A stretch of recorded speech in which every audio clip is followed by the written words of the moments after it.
Hi friends, ఈరోజు ఒక devotional story చెప్పుకుందాం ఫ్రెండ్స్. ఒకసారి నారద మహర్షి శ్రీమన్నారాయణని అడిగాడట, మీకు ప్రియ భక్తుడు ఎవరు అని, నిజమైన భక్తుడు ఎవరు అని చెప్పి అడిగారట నారద మహర్షి. అప్పుడు నారదుడు అలా అడగానే మహావిష్ణువుకి నారాయణుడికి అర్థమైంది, తనే గొప్ప భక్తుడు అని చెప్పాలని ఆయన ఆశిస్తున్నాడు అని నారాయణుడికి అర్థమయ్యి చెప్పాడంట. కొద్దిసేపు ఆలోచించి, అగ్గగుగ్గుగా భూమి మీద వ్యవసాయం చేసుకుంటున్నాడు చూడు, వ్యవసాయం చేసుకుంటూ కలుపెత్తుకుంటూ అవన్నీ చేస్తున్నాడు కదా, అతనే నా ప్రియ భక్తుడు అని చెప్పాడట నారాయణుడు.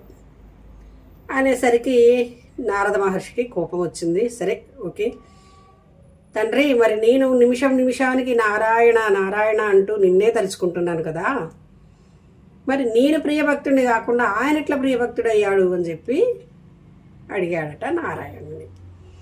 అడగగానే నారాయణుడు ఏం చేశాడు, ఒక దీపంలో నూనె పూసుకొని ఒత్తి పెట్టుకొని రా అని చెప్పి చెప్పాడట. సరే అని చెప్పి దీపం తీసుకొని నారద మహర్షి వచ్చారు. ఆ దీపాన్ని వెలిగించి ఇలా చేతిలో పట్టుకొని, నా మంచం చుట్టూ 3 సార్లు ప్రదర్శన ఓకే 3 సార్లు చుట్టిరా, నూనె కింద పడిపోకూడదు, దీపం కొండెక్కకూడదు అని చెప్పి నారాయణుడు నారద మహర్షితో చెప్పారు. అలా చెప్పేసరికి, ఓ ఇంతే కదా, ఇది చేస్తే నేనే గొప్ప భక్తుడిని అయిపోతా కదా అని చెప్పి అడుగుతారు. ఓకే, నువ్వైతే ముందు చేసిరా అని చెప్పి నారద మహర్షితోటి చెప్తారు శ్రీమన్నారాయణ. ఓకే అని చెప్పి నారదుడు చిన్నగా 3 రౌండ్లు నిదానంగా, మరి నూనె పోకూడదు,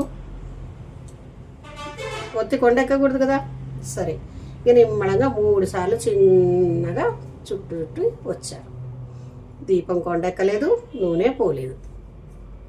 ఇక శ్రీమన్నారాయణ దగ్గరికి వచ్చి, ఓకే నేనే కదా గొప్ప భక్తుడిని అని చెప్పి నారద మహర్షి ఆసక్తిగా నారాయణుడిని అడుగుతాడు.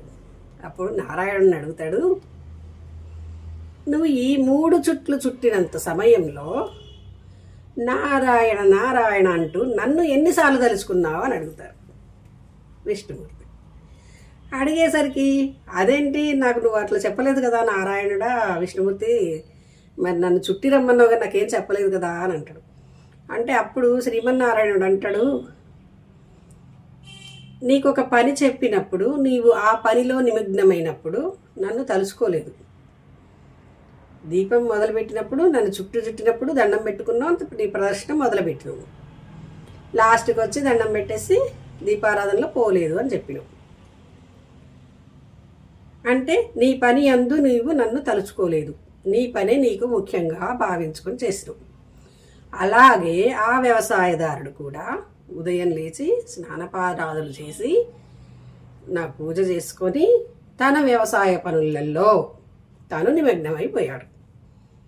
మళ్ళీ ఇంటికి వచ్చాక స్నానం చేసి మళ్ళీ నాకు దండం పెట్టుకుంటాడు, అప్పుడు నన్ను మళ్ళీ గుర్తు చేసుకుంటాడు. సో నీకు ఆయనకి ఏం తేడా లేదు, తన పని యందు తను శ్రద్ధగా చేసిన నా భక్తుడే నాకు గొప్ప అని చెప్పి శ్రీమన్నారాయణుడు నారదుడితో చెప్తాడు. అప్పుడు నారద మహర్షి నిజమైన గొప్ప భక్తుడు అంటే అతనే అని చెప్పి ఒప్పుకొని శ్రీమన్నారాయణుడికి దండం పెట్టి అక్కడి నుంచి పయనమవుతాడు. కథ బాగుందా ఫ్రెండ్స్? ఓకే ఫ్రెండ్స్, తప్పకుండా మీ ఫ్రెండ్స్కి ఈ స్టోరీని పంపించండి friends. Okay, like, share and subscribe. Thank you for watching.